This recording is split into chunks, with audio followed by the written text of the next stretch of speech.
ธรรมเป็นธรรมที่พระผู้มีพระภาคเจ้าตรัสไว้ดีแล้วธัมมังนามัสสามิข้าพระเจ้านมัสการพระธรรม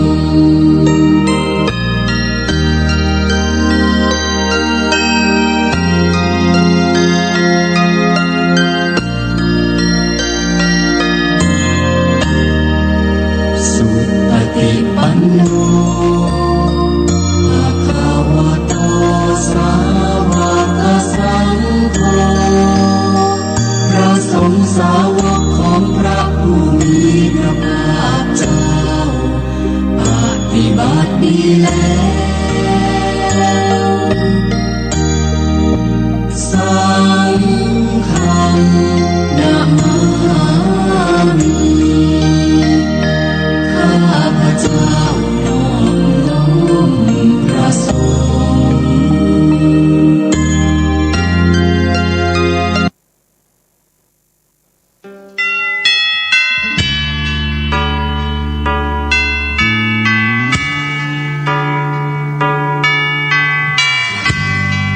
ต่อด้วยไปขอเชิญรับฟังธรรมะยามแรงจากตุเจ้าวัดทุ่งตำบลงานอำเภอสังขารจังหวัดเชียงใหม่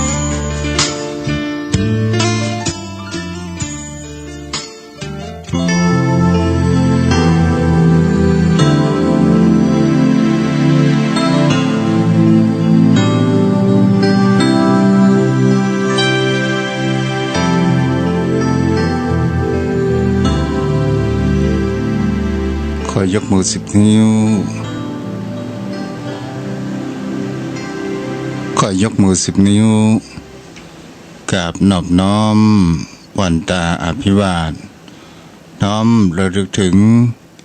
จังพระผู้มีพระภาคเจ้าอรหันตสัมมาสัมพุทธเจ้าพระองค์นั้นโดยเสียงกล่าวของข้าพเจ้า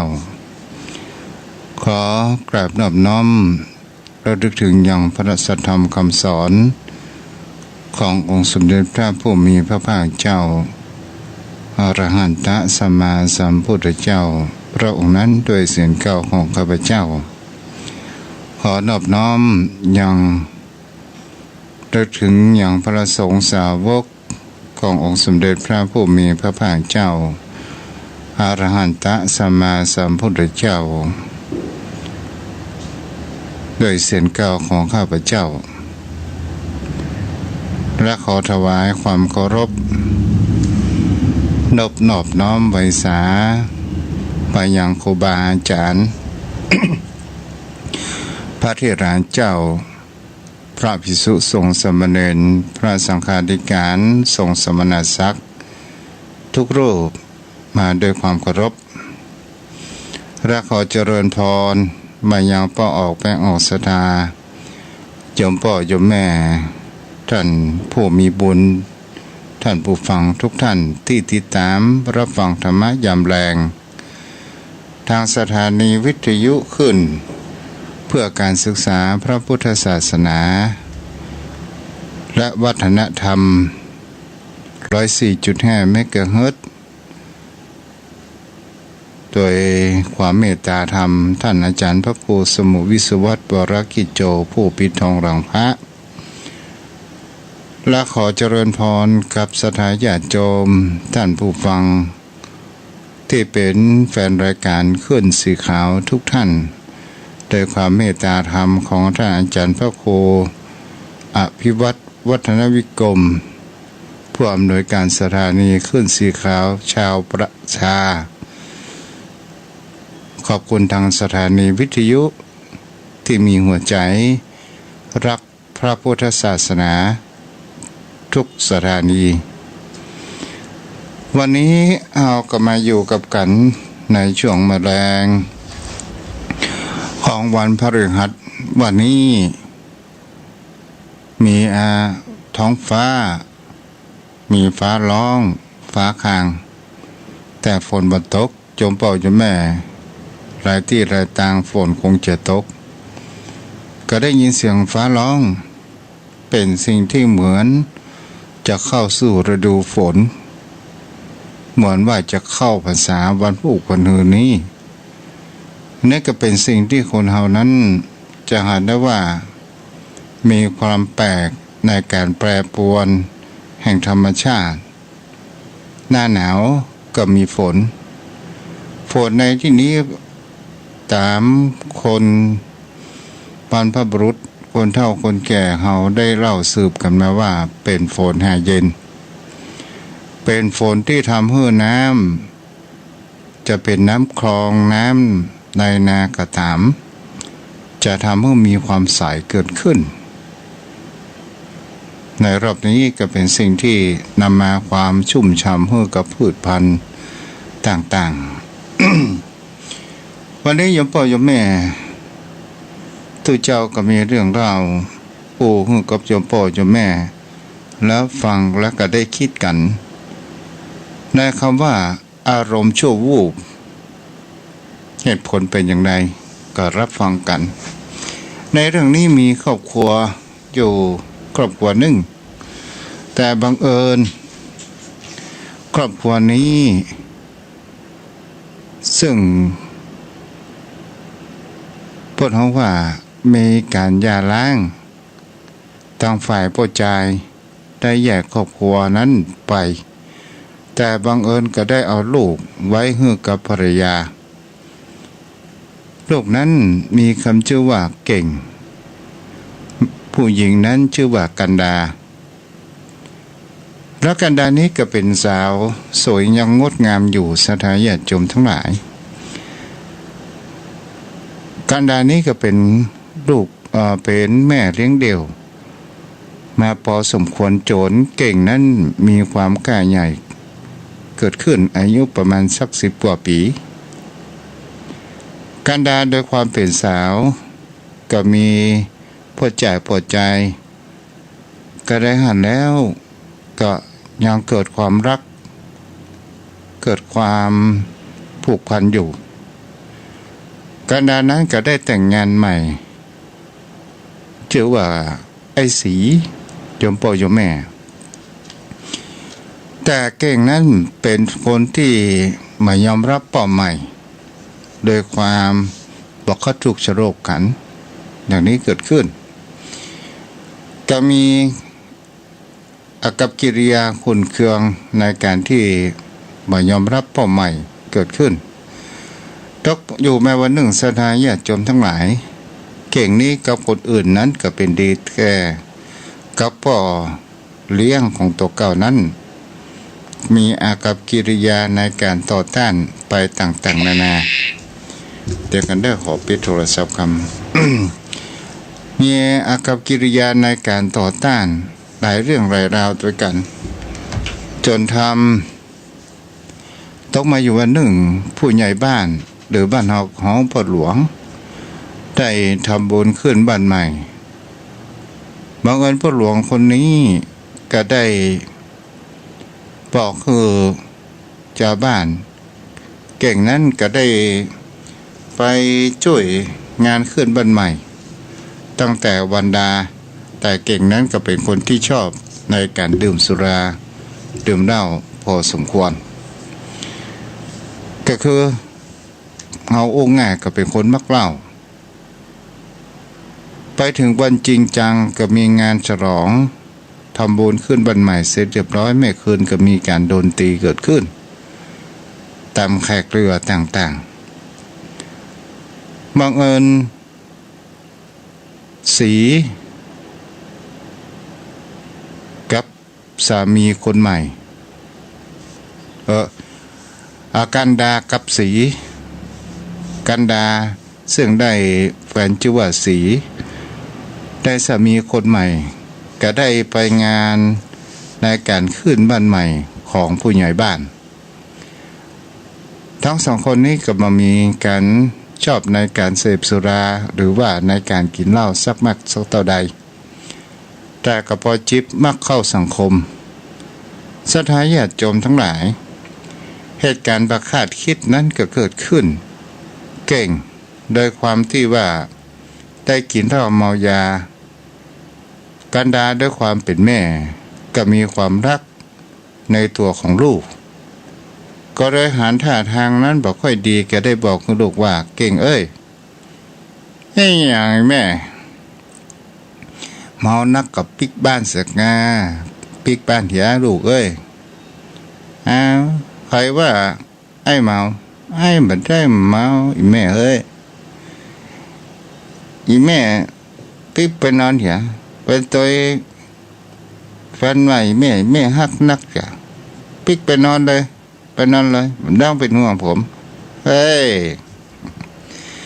แล้วหัดกันดานั้นก็ได้หันท่าทางกับสีก็ท่าทางบอกค่อยดีก็เลยกลับบ้านกับจองแต่ในการที่มีดนตรีมีการสังสรรค์อย่างเกิดขึ้นพอดึกเปิดดื่นเข่งนั้นก็ได้กินเหล้ากินยาพอจนดนตรีนั้นเลิกเพลงโบกมือลาได้เกิดขึ้นก็ได้เลิกลากันเก่งนั้นก็ได้บอกว่าขอบคุณพ่อหลวงหลายๆนะถ้ามีการมีงานเสียใจอย่างเดียวไม่ได้กินตับอ่อน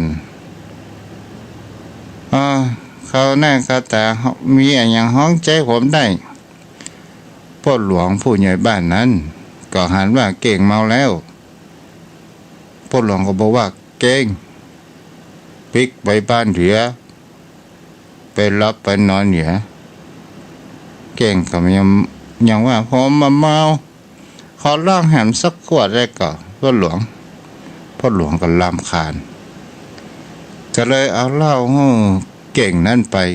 เก่งไปถึงบ้านถึงจองโดยความประชดประชันก็โดยการเรือนนั้นมันเป็นเรือนบ้านเป็นเรือนไม้การเดินการอย่างนี้มันก็มีความสั่นสะเทือนกันเกิดขึ้นก็ได้ขึ้นคนใดตึงโจรทั้งสองมีโจรสามีภรรยาได้ยินเสียงโหลกขึ้นเฮือนไอ้สีก็เลยก็มีการตื่นขึ้นมาเก่งขึ้นบ้านขึ้นจองยามบ่ขึ้นมาบอกเฮ้ยยิงเป็นไผนี่บ้านแฮเว้ยยิงเป็นไผจะมาคำว่าอดทนมันก็มีขีดจำกัดเกิดขึ้นสีนี้ก็ได้สอนหนังบอกกล่าวอายังบ่ฟังเก่งกับว่าคิงจะไม่ยุ่งกับแฮนนักนะวันนี้จะฆ่าคิงน่ะจะฆ่าคิงนี่สีได้ยินอย่างนี้ก็ได้ไปตียื้อแย่งกระชากกันดาเข้าได้มาห้ามแยกกันแต่เก่งนั้นไปเข้าไปครัวก็นึกว่าจะมีความสงบเกิดขึ้นที่ไหนได้ก็ไปเปียเอามีดที่ทำอาหารการกินซึ่งเป็นมีดซุยเนาะบ้านเฮาก็ปัจจุบันก็เฮาว่ามีดไปเลี่ยมเนาะและก็มาเข้ามาแต่งกระหน่ำบ่อเลี้ยงของตัวเองตายทุบเวลาส่วงเมาแล้วไอ้สีใครฆ่ามันเนี่ยเป็นว่าอารมณ์ชั่ววูบแต่สุดท้ายก็ต้องไปนอนคุกตารางเกิดขึ้นนี่แหละโยมพ่อโยมแม่เรียกว่าอารมณ์ชั่ววูบมันสามารถทำลายทุกสิ่งทุกอย่างนั้นได้ก็ด้วยความโกรธและความแค้นไปต่างๆนานานี่แหละเป็นสิ่งที่คนเฮานั้นจะหันได้ว่าฤทธิ์แห่งคำว่าอาฆาตฤทธิ์แห่งคำว่าสุราที่มันสามารถที่จะยับยั้งแห่งคำว่าสตินั้นได้โยมพ่อโยมแม่ก็เป็นสิ่งที่เราจะมาอู้กันในวันนี้เกี่ยวกับกติธรรมโยมพ่อโยมแม่นั้นได้ไปคิดไปอ่านกันมีครูบาอาจารย์ได้อู้ถึงว่าความสุขหรือความทุกข์มันอยู่ที่ใจในที่นี้เปิ้นก็ได้บอกว่าสุขทุกข์อยู่ที่ใจไม่ใช่หรือถ้ามัวถือก็เป็นทุกข์ไม่สุขใส ถ้าไม่ถือก็เป็นสุขไม่ทุกข์ใจเราอยากได้ความสุขหรือทุกข์นานนั้นมันก็ขึ้นอยู่กับตนตัวของเรานั่นเองจะสุขจะทุกข์เนื่องไรโยมพ่อโยมแม่ก็เป็นสิ่งที่คนเฮานั้นการดำรงชีวิตของผู้คนเฮาวันเวลาผ่านไปบ่สามารถที่จะย้อนกลับขึ้นมาได้แต่มันนำพาแห่งความว่าความแก่ความพัดพรากความเจ็บความตายมาเฮือตัวเฮาทุกคนแต่การดำรงชีวิตของผู้คนเฮานั้นไปตามระบบกฎเกณฑ์ของระบบของธรรมชาติแล้วเฮามาอยู่บนโลกใบนี้เฮามาได้ทุนหรือว่าเฮามาขาดทุนก็ขึ้นอยู่ที่ตัวของเฮานั้นเป็นผู้กระทำเองโยมพ่อโยมแม่คำว่าผู้นับถือพระพุทธศาสนาเป็นสิ่งที่บางครั้งบางคราวคนเฮาก็นับถือในคำว่าเป็นเพียงแค่คำว่าพุทธในทะเบียนบ้านแต่ในเรื่องศาสนาพิธีในเรื่องการประพฤติปฏิบัติธรรมของเฮานั้นมันก็บ่ค่อยมีก็เลยทำให้ผู้คนเฮานั้นขาดแห่งคำว่าศีลธรรมกันเกิดขึ้นมันก่อให้เกิดแห่งความวุ่นวายในสังคมจะหันข่าวในปัจจุบันต่างๆณขณะนี้มันผ่านพุทธกาลไปแล้ว 2,565 ปีมันก็เกินมาครึ่งหนึ่ง 5,000 ปีในยุคเขาเนี่ยเฮาหันว่าเราอ่อนขาดคุณธรรมขาดศีลธรรมกันเกิดขึ้นตลอดจนถึงบุคคลผู้คนทั้งหลายที่มีขาดศีลธรรมโดยการที่บ่ฮู้ในเรื่องหลักธรรมของพระพุทธเจ้าฮู้แต่ว่าทำดีได้ดีทำชั่วได้ชั่วบางครั้งบางคราวกลับไปผ่านแปลเปลี่ยนไปว่าทำดีได้มีทำดีได้ดีมีที่ไหนทำชั่วได้ดีมีถมไปอย่างนี้เป็นต้นนี่แหละโยมพ่อโยมแม่บางครั้งบางสิ่งบางอย่างเฮาก็น่าคิดพิจารณากันว่าความเปลี่ยนไปของธรรมชาติของบนโลกใบนี้ถามว่าหลักธรรมของพระพุทธองค์นั้นมีความเสื่อมหรือไม่บ่มีความเสื่อมหลักธรรมของพระพุทธองค์นั้นเป็นหลักธรรมที่อยู่กับธรรมชาติอย่างแท้จริงอยู่เบื้องหลังแห่งชีวิตของผู้คนเฮาทั้งหลายแต่เฮานั้นจะเป็นคนที่จะเลือกสรรว่าเฮาจะเอาอย่างใดถ้าเฮาเป็นคนที่สั่งสมบุญกุศลไว้ทุกภพทุกชาติเฮาอาจจะไปถึงปลายทางแห่งคำว่าแดนพระนิพพานได้ง่ายและทำให้ผู้คนเฮานั้นจะถึงแห่งคำว่าหลุดพ้นนั้นได้ง่ายแต่ถ้าผู้คนเฮานั้นโยมพ่อโยมแม่แม้กระทั่งตนตัวของทุกเจ้าก็ตามมีครูบาอาจารย์เปรียบไปว่าผู้คนไปสู่อบายภูมิเท่ากับดินที่เทือกเขาภูเขาหิมาลัยแต่ที่จะไปสวรรค์นั้นเพียงแค่ขี้ดินที่ติดไปเล็บเฮาตะอันมันก็ไปว่าน้อยก็หมายถึงเขาว่าคนเฮานี่ก็ไปพูดของว่าไปสู่แห่งอบายภูมิยัดเยียดกันอยู่ในอบายภูมิไปต่างๆนานาและเฮาสังเกตหันได้อย่างใดโยมพ่อโยมแม่เฮาก็ลองมาสังเกตดูในเมืองมนุษย์ของเฮาก็แล้วกันเปิดแปลงคอกโยมพ่อโยมแม่บางครั้งนี่เฮาจะหาได้ว่ามีข่าวแห่งเขาว่าคนล้นคอกจอดเบียดเสียดกันเข้าคอกประตูน้อยเดียวได้ลูกกันเข้าแต่คนจะเข้าวัดเข้าว่าฟังน้ำฟังธรรมอย่างกับโยมพ่อโยมแม่ได้ฟังทางวิทยุเนี่ยมันว่าถึงเปอร์เซ็นต์ก็ว่าได้ แล้วทำไมโยมพ่อโยมแม่ถึงฟังวิทยุอ่ะก็เพราะว่าเราผ่านโลกผ่านนั้นผ่านโลกผ่านร้อนมาเมินจิตใจของเรานั้นก็มีความเปลี่ยนแปลงจากจะฟังธรรมะประการต่อมาอาจจะทำให้เรานั้นได้หานสัจธรรมอันมีคำว่าความเจ็บความบาสบายความแก่เกิดขึ้นกับตนตัวของเราและเราก็หันว่าถ้าเราปฏิบัติทำบุญกุศลเสบียงทรัพย์ของเราก็จะร่อยหล่อเราเอาบ่สามารถที่จะไปใช้ในภพภูมิหน้าถ้าเราเกิดมาเป็นมนุษย์ครั้งหนึ่งหรือเป็นสิ่งที่บางคนกับมหันธรรมเกิดขึ้นแม้กระทั่งมาวัดมาว่าไหว้พระไหว้เจ้ากล่าวนอบน้อมพระรัตนตรัยก็ยังประจ้างมีละอ่อนอยู่คนหนึ่งศรัทธาญาติโยมทั้งหลายโดยการที่มหูจักวัดจักวามหูจักการว่าเพิ่นก็ได้แนะนำพระอุปชาก็บอกว่าไหว้พระอรหังสัมมาครับอรหังสัมมาอุปชาก็ว่าไหว้พระได้ก่อนบ่ได้ครับอรหังสัมมาสัมพุทโธภควาพุทธังภควันตังอภิวาเทมิอรหังสัมมาอภิวาเทมิบัดใจนะ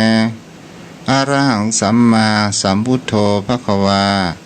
พุทธังภควันตังอภิวาเทมิรอบที่2-3ถึงจะได้ไปถึงสุปฏิปันโนพระอุปชากันเหนื่อยพระอุปชากันเหนื่อยจะบวชหน้า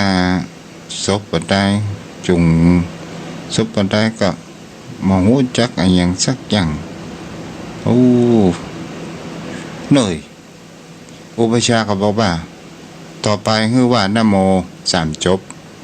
ครับว่านะโม3จบนะโมนะโมนะโมอุปชา3จบนะกับผมเขาว่า3จบด้วยครับท่านอาจารย์บอกว่านะโมนะโมนะโมนะโมผมก็ว่านะโมนะโมนะโมเนี่ยก็3จบแล้วครับว่าใช่ว่านะโมตัสสะภะคะวะโตอะระหะโตสัมมาสัมพุทธัสสะตะกี้ก็ยังบอกครับเนาะ ยังเถียงอยู่เลยศรัทธาญาติโยมทั้งหลายที่แหละเป็นสิ่งที่สังคมเฮานั้นบ่ได้ปลูกฝังเหมือนกับสมัยโยมพ่อโยมแม่ที่เฮาอยู่ในโรงเรียนคุณครูนั้นได้ปลูกฝังเฮาอยู่ที่บ้านพ่อแม่พ่ออุ้ยแม่อุ้ยปลูกฝังจิตใจของเฮานั้นมีจิตใจที่อ่อนโยนและอ่อนน้อมเกิดขึ้นแต่ในสังเกตแห่งความว่าปัจจุบันคำว่าคนเฮานั้นมีความรักสันติสุขหรือไม่ก็มีความรักสันติสุขแต่มันมีความรักในพระธรรมคำสอนของพุทธองค์เลยโยมพ่อโยมแม่เฮาก็ลองมาสังเกตดูว่าบางคราวบางคราวเฮายังถามหาแห่งคำว่าความยุติธรรมความเที่ยงธรรมแต่สิ่งที่คนเฮานั้นเมื่อมีความสุขและยังมีความสุขสนุกสนานและมีความเพลิดเพลินมีความรุ่มหลงกับมัวแต่รุ่มหลงทางภายนอกนึกว่ามีความเป็นความสุขเกิดขึ้นถ้าได้จริงความสุขภายนอกนั้นมันแฝงไปด้วยแห่งความทุกข์ความกังวลไปต่างๆนานาเกิดขึ้นแล้วก็เกิดแห่งคำว่าความกลัวโยมพ่อโยมแม่ครูบาอาจารย์มีได้ว่าคนเฮานี้ที่เป็นโรคกันมากที่สุดนั้นก็คือโรคกลัวมันก็น่าคิดเหมือนกันโยมพ่อโยมแม่คนเฮานี่กลัวอะไรสิ่งหลายอย่างกลัวว่าเฮานั้นจะมามีเงินมามีทองกลัวว่าเฮ เฮา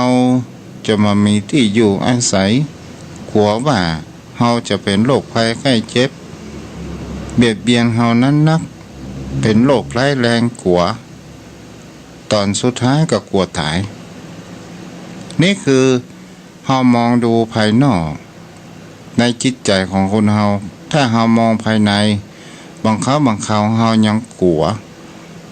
ว่าคนอื่นนั้นจะรู้ความลับของตัวเองอย่างนี้เป็นต้นนี่แหละโยมพ่อโยมแม่ก็เป็นสิ่งที่คนเฮานั้นจำได้ว่าโรคแห่งความกลัวและก็เป็นสิ่งแถมประการหนึ่งว่าเมื่อเฮาเกิดแห่งความกลัวถ้าเฮามีจิตใจที่เป็นธรรมเฮามีจิตใจที่ในได้น้อมรับธรรมคำสอนของพระองค์นั้นไปใจและพิจารณาการเกิดขึ้นเจ้าพ่อเจ้าแม่ก็เป็นสิ่งที่เฮาจะมีความกล้าหาญก็คือรู้ความจริงแห่งชีวิตรู้ความจริงแห่งความเปลี่ยนไปธรรมชาติว่าทุกสิ่งทุกอย่างบนโลกใบนี้มันเป็นธรรมดาบางครั้งบางคราวคนเฮานั้นหลงเพลินในเงินในทองในยศถาบรรดาศักดิ์มากเกินไปจนลืมตายถ้าเฮาอู้กำสุดลืมตาย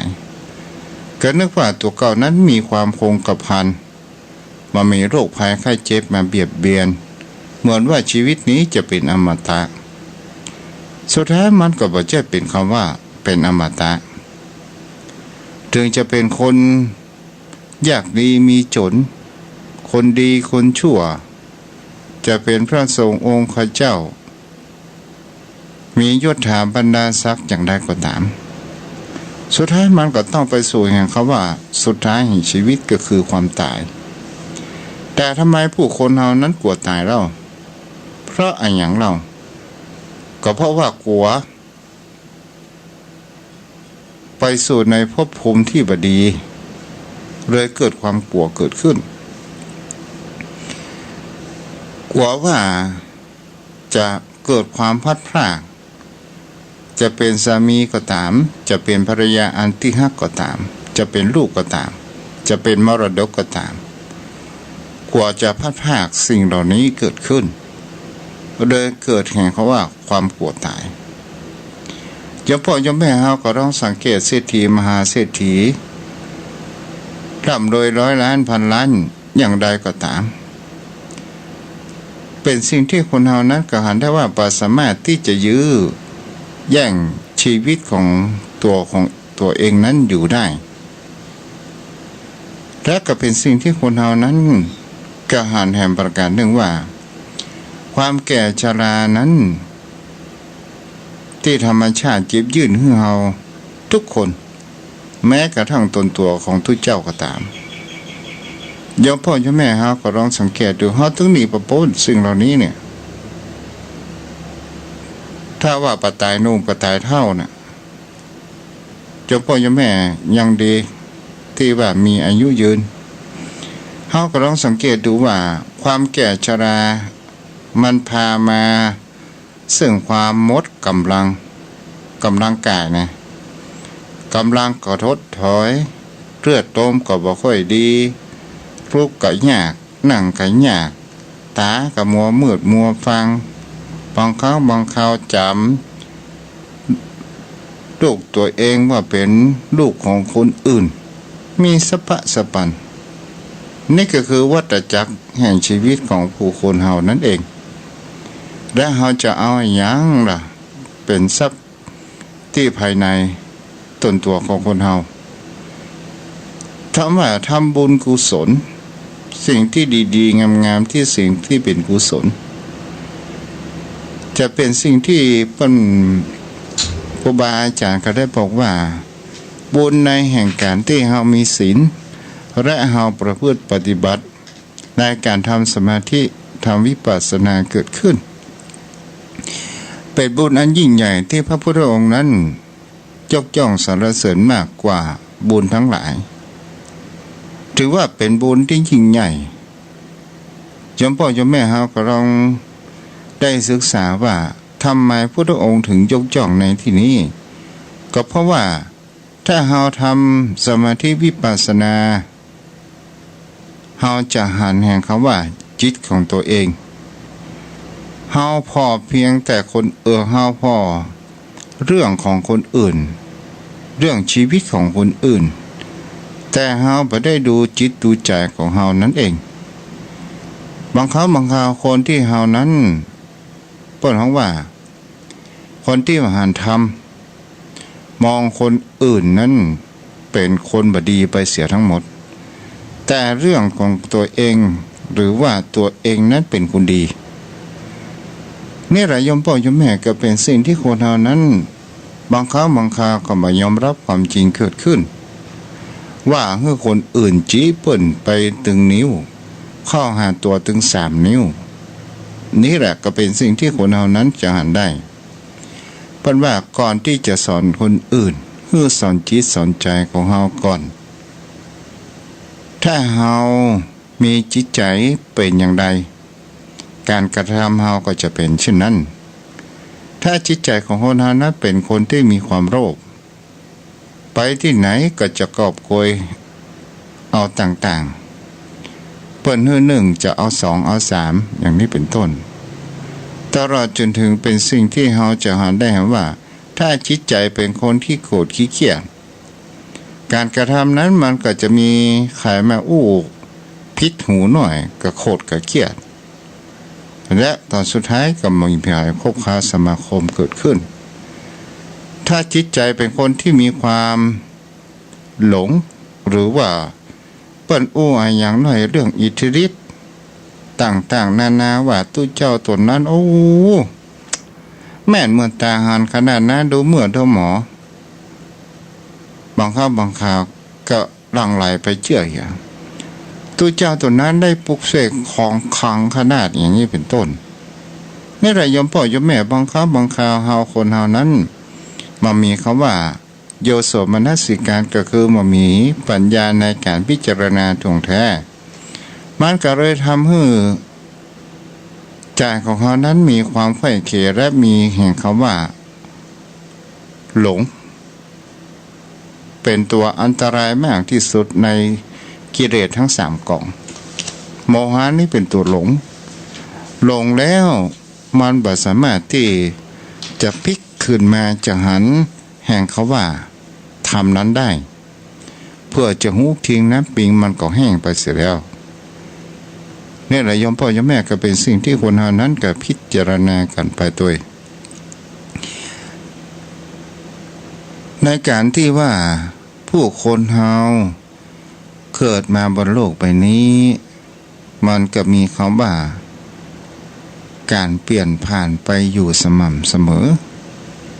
ผู้คนเฮาทั้งหลายรู้ทั้งรู้เฮาหนีทุกสิ่งทุกอย่างเหล่านี้มันแบบป่นแต่ถ้าว่าเฮาดูสังคมและเฮาจะได้ศึกษาผู้คนเฮาทั้งหลายยึดติดในเรื่องแห่งเขาว่าศาสนาพิธีกันเป็นส่วนใหญ่อย่างเช่นการจะรักษาศีลต้องไปสมาทานกับพระสงฆ์องค์พระเจ้าแต่หารู้ไหมว่าบุคคลที่รับศีลหน้าพระสงฆ์องค์พระเจ้าพอป้นติ่นขันไดวิหารเอาขวางที่หันกันเดให้ดีไปอู้จ๋ามึงว่าพอแล้ว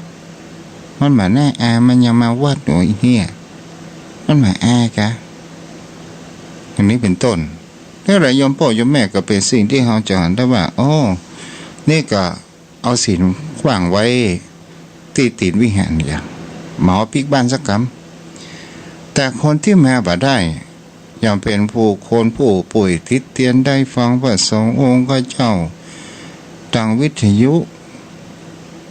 มีจิตใจเป็นธรรมมีจิตใจแห่งความเมตตามีจิตใจแห่งคำว่าเป็นศีล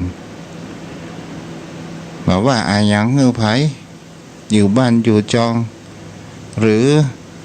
ไปหั่นไปนี่เป็นบางครั้งบางคราว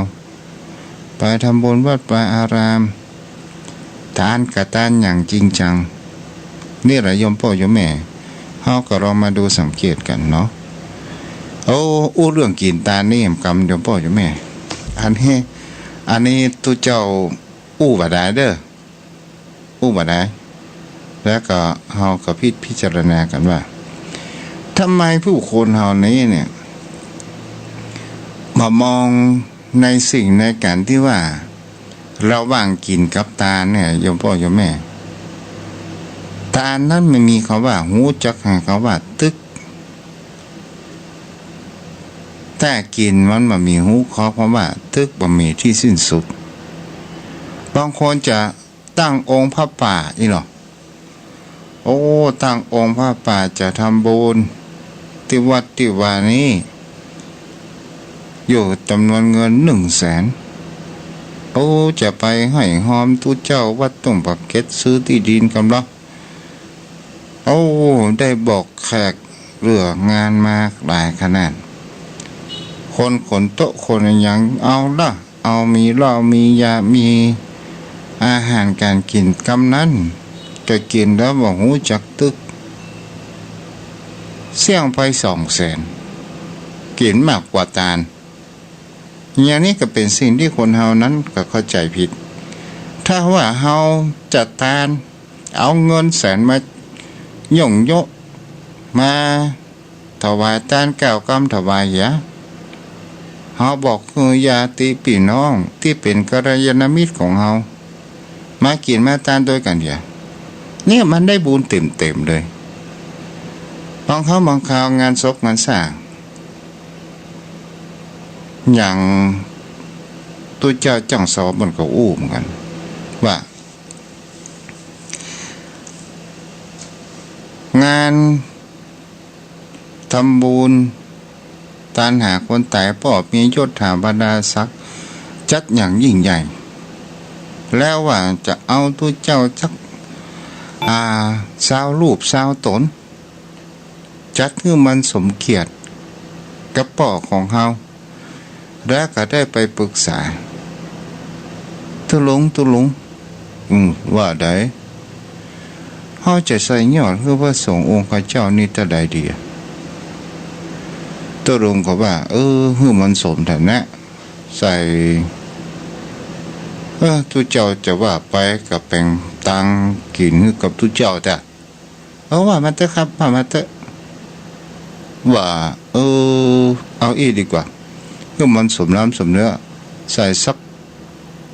1,500ทุเจ้าอยู่วัดประดายเนี่ยใส่ถึง1,500ก่อนเกินไปก้าตุลุงยอมถามตุลุงแบบแยกไงตัวเจ้าอยู่วัดประดายว่าได้ใจไอ้หยังถึง1,500ก่อนสถานญาติโยมทั้งหลายอันนี้เพราะว่ากินทานบ่เต็มที่คนที่มาช่วยการช่วยงานคืนสุดท้ายก็มีแห่สดแห่ดังได้บ่ดังเตื้อใส่ยอดตู้เจ้า500นี่แหละโยมพ่อโยมแม่ก็เป็นสิ่งที่คนเฮานั้นก็หันได้ว่าคนเฮานั้นกินมากกว่าตาลถ้าตาลมากกว่ากินอันนั้นก็เป็นสิ่งที่บุญกุศลเต็มเปี่ยมมากที่สุดแต่คนเฮานั้นมันไปยึดติดในแห่งคำว่าเพราะว่าจารีตประเพณีบอกข่าวกุศลกันไปนี่ก็เป็นสิ่งที่ก็โยมพ่อโยมแม่คลายเครียดกันคลายเครียดกันตลอดจนถึงที่ว่าตัวเจ้าตัวนี้เนี่ยเสียงดีเสียงไพเราะมหูก่อเพิ่นเตะทำอะไรอย่างมหูบ่เฮ้ยมหูเนี่ยหูว่าเสียงม่วนได้แต่มหูว่าเพิ่นเตะทำอะไรอย่างเพิ่นเตะทำมหาจารย์เสียงไพเราะ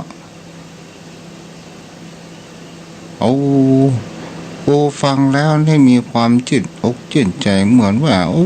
กูสบายใจขนาดแต่มหูว่าเป็นธรรมอย่างเปิ่นใส่กาบ โอ้ใส่กาบางคนก็บอกว่าบางคนที่บ่ชอบพระสงฆ์องค์ข้าเจ้าบางคนก็บอกว่าภายเต้น่ะป้อบ่ะตั้งไม่โจ้สันซ้ายว่ามาหอนตำนี้บ่เฮ้ยโอ้กลายเป็นแม่ไปอย่าสนาอย่าจมทั้งหลายเนี่ยเป็นสิ่งที่เจ้าก็ได้ยินกับหูกันนะในเรื่องนี้นะแต่ก่อนนี่เคยไปส่งทักเตศปทีดูอาจารย์ชนรงค์จันทสโลนะก็ได้ยินแต่สถานที่จมทั้งหลายได้ยินกับหูนะโอ้เป็นว่าทุกเจ้าเป็นแม่ไปอย่าโอ้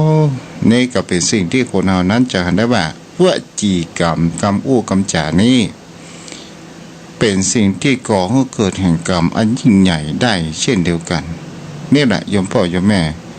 การนี้ก็ฝากให้คิดอู้ตลกปกฮากันไปเนาะเอาละวันนี้พักผ่อนเต็มที่เลยได้อู้จ่าสมองแหลนหน่อยนึงเนาะโยมพ่อโยมแม่ที่รับฟังอยู่ตอนนี้สามารถโทรเข้ามาได้เด้อที่เบอร์โทร0631639950ปลดสายหน้าไม้แล้วเด้อ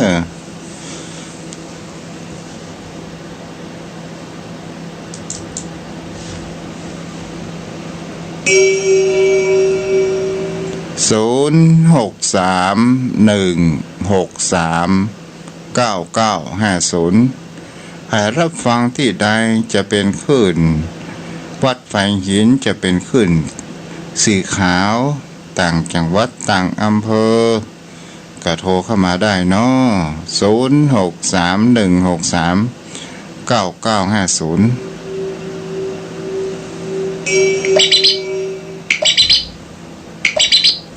0631639950เจริญพรโยมแม่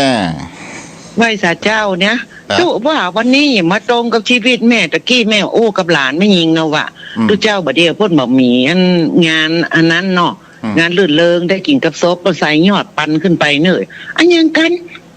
ใกล้เป็นปั้นเงินใกล้วะมันมาโหอย่างมันไปทำงานเนาะหลานแม่เนี่ยมันจะไปที่ไหนนะโอ้ยเนาะคนขับรถแถมหมอเปิดมาอีนายเดี๋ยวแม่ก็ว่าอีเนาะกะคืนก็ตรงประเด็นวันนี้ก็ตรงประเด็นพอดีเปิ้นใส่กับคนขับรถแถมหมอตู้เจ้าก็ขับรถมาบ่ได้รอเอี่ยน่ะเดี๋ยวแม่ก็ว่าอีเนาะแต่เนาะต้องคนขับรถอย่างน้อยก็300แม่อู้บ่ถูกว่าตู้เจ้าขับรถบ่ได้ตู้เจ้าขับรถได้แต่มันผิดกฎหมายแท้แม่ว่าอีนายถ้าบนอาตายนะบ่มีนะจะไปลืมเนอะคนปันขึ้นไปเนอะว่าเนาะเพราะว่าประกันอะไรอย่างก็มีเนาะอะไรอย่างก็มีหั่นพร้อม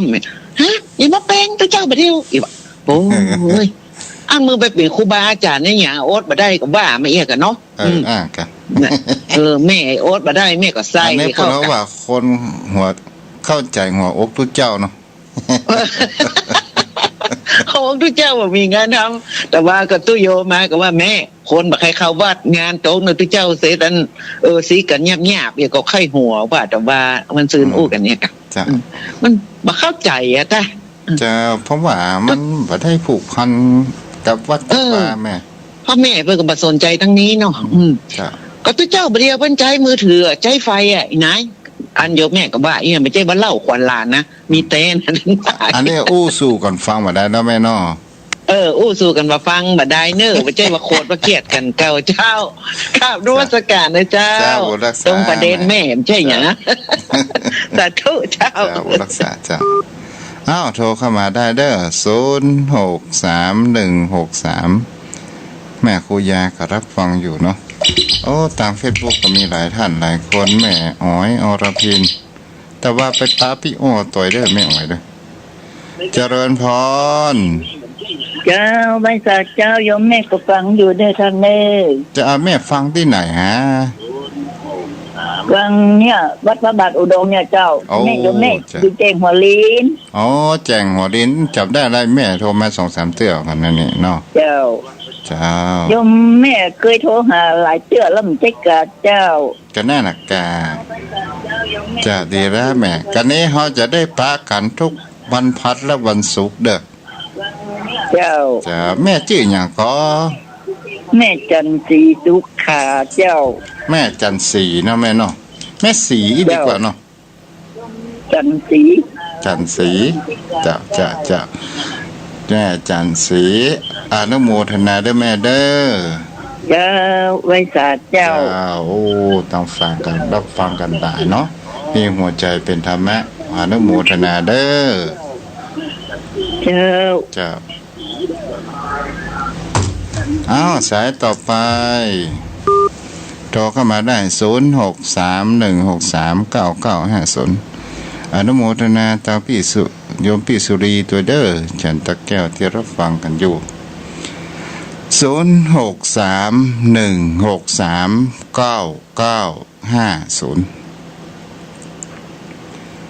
0631639950เข้าใจโทรมาเด้อกำเดียวเวลาหมดเวลาปะได้อู้ปะได้จ๋าเดี๋ยวจะน้อยใจหำละเนาะฟังกันเด้อวันนี้นะ นั่นพูกก็อยู่ต่อกันเจ้าพ่อเจ้าแม่ก็โทรเข้ามาได้0631639950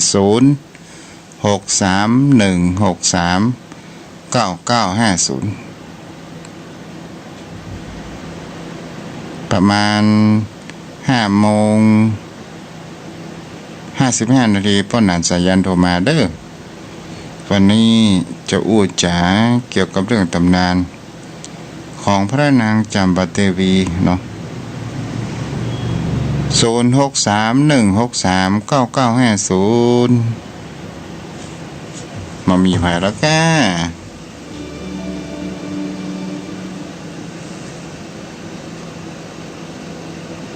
เพื่อโอกาสแห่งครั้งเด้อ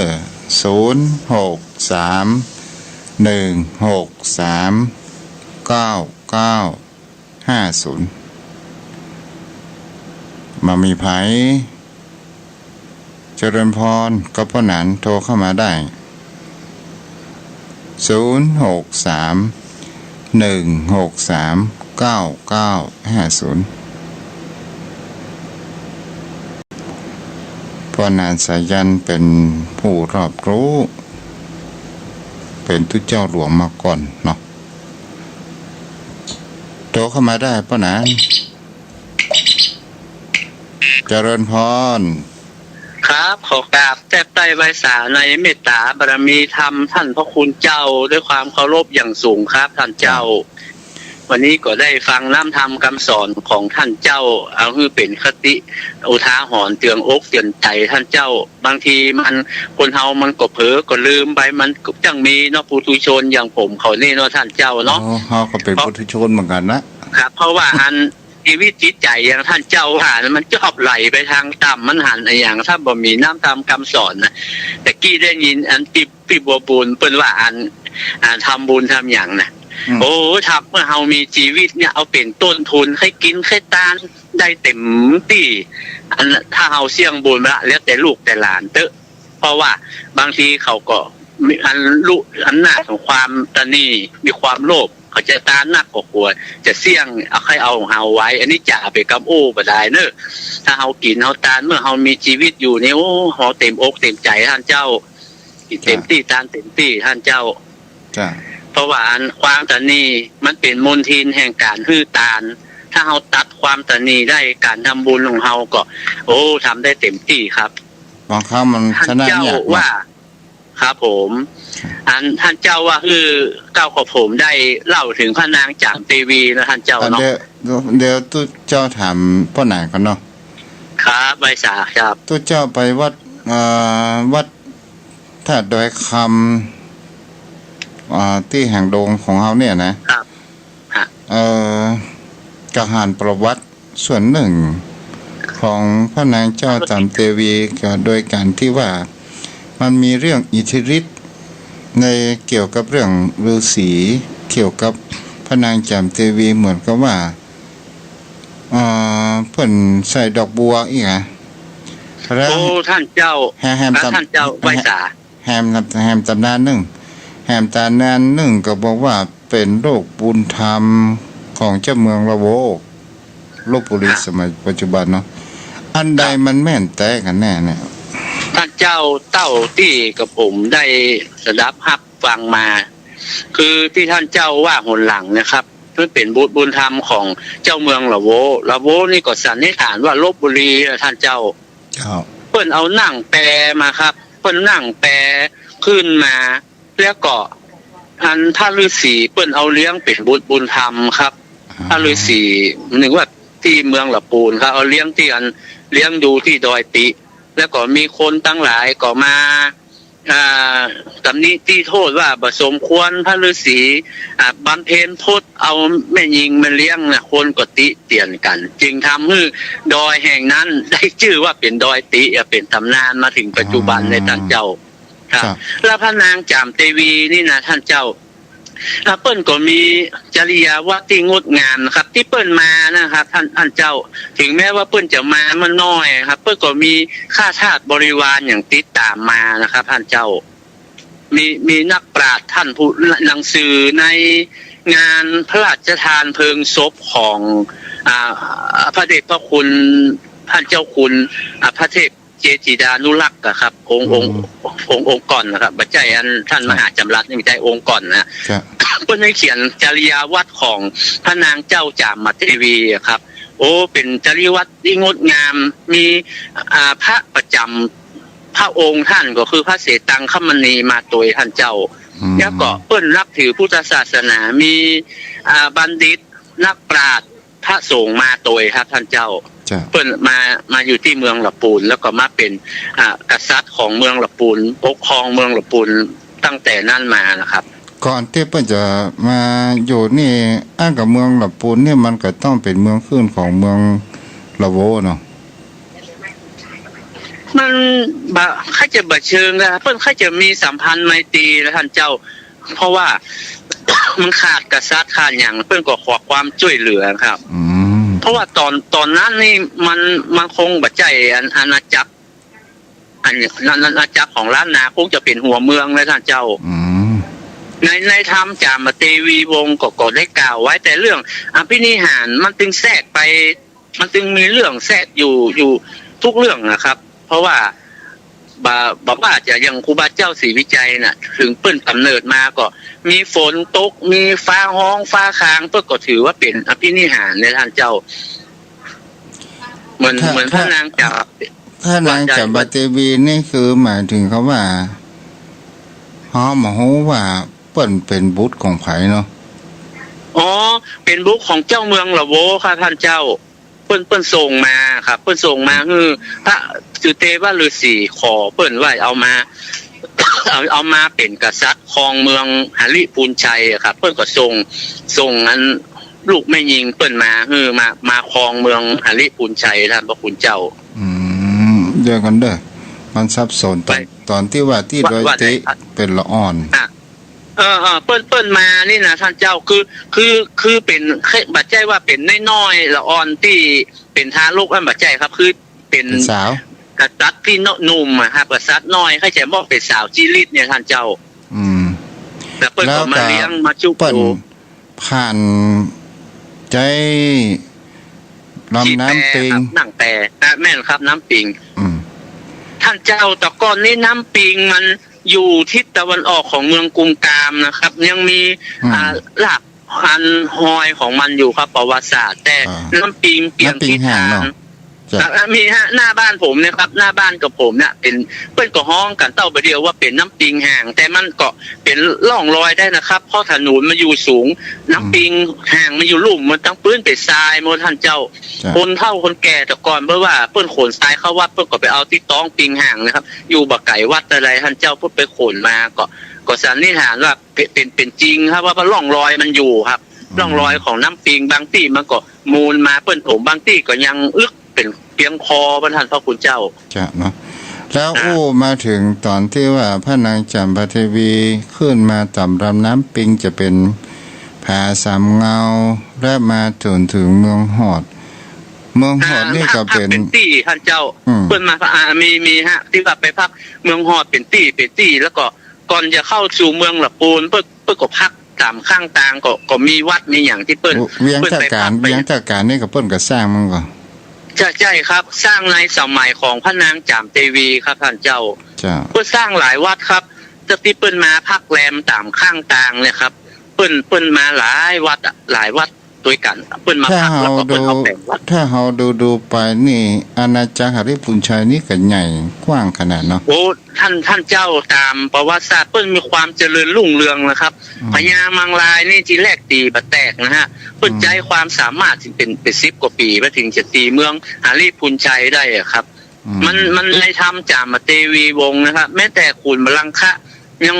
บ่สามารถที่เอาชนะพระนางจามเทวีได้ครับเปิ้นมีจ้างผู้กำงาเขียวนะเป็นจ้างคู่บารมีเปิ้นทับของ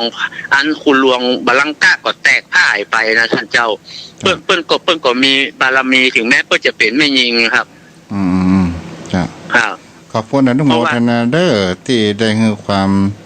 ชัดเจนและความกระจ่างแต่ในครับท่านเจ้าแต่ในเรื่องที่โดยคำนี่เนาะอ๋อนั้นเปิ้นไปเปิ้นจะไปดอยสุเทพพระท่านพระคุณเจ้าเพราะสุเทพว่าฤาษีนี่เปิ้นเป็นพระฤาษีคู่อยู่กับเมืองฤปุญชัยเพิ่นก็ไปมาๆอ่ะครับเปิ้นก็ไปพักดอยคำพระนางจามเทวีก็ไปโดยอ่ะครับท่านเจ้าจ้าขอบคุณเด้อพ่อนะหมดเวลาแล้วครับกราบไหว้สาท่านเจ้าครับบุญรักษาเด้ออายุวันโนสุขังพลังเด้อยมพ่อยมแม่อยู่ดีมีสุขเหมือนกันเจ้าผู้ทุกคนปะกันใหม่วันพรุ่งนี้เจ้าสวัสดีเจ้าเจริญพรเด้อ